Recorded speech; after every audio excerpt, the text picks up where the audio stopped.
Hello armies, আসসালামু আলাইকুম। তো সবাই কেমন আছো? আশা করি সবাই অনেক ভালো আছো। আর্মির একটা গল্প তোমাদের সাথে আগের একটা ভিডিওতে শেয়ার করেছিলাম।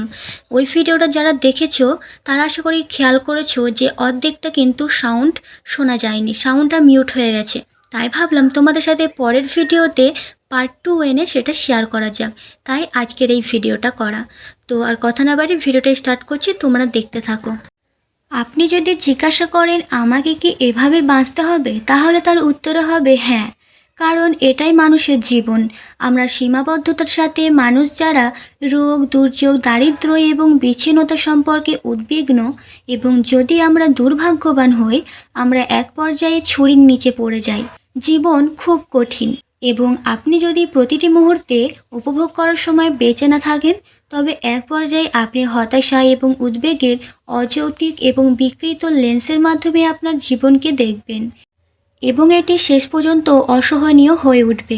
অযত্ন ছেড়ে দিলে মস্তিষ্ক নেতিবাচক আবেগ এবং চিন্তার তরঙ্গ চালাতে পারে, অসহায়ত্বের পর্যায়ে পৌঁছে যায়। তাই আপনার মস্তিষ্ক যা চায় তাই করতে দেবেন না। এটা কিন্তু একদম একটা খাঁটি কথা বলেছে আরএম।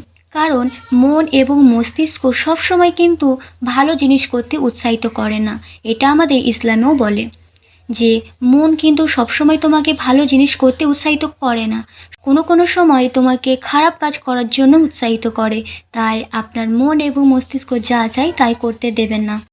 রাতে যখন আমি সহজে ঘুমাতে পারি না তখন আমি চুপচাপ ভাবি আমি ছাড়াও কত মানুষ তাদের নিজের হতাশা এবং উদ্বেগের কারণে ঘুমাতে সমস্যায় পড়ে। কখনো কখনো আমি এমন লোকদের সাথে সংযুক্ত বোধ করি যাদের নাম আমি জানি না, অবিরাম দুঃখের সাথে। কারণ আমরা সবাই মানুষ, সবার জীবন খুব কঠিন।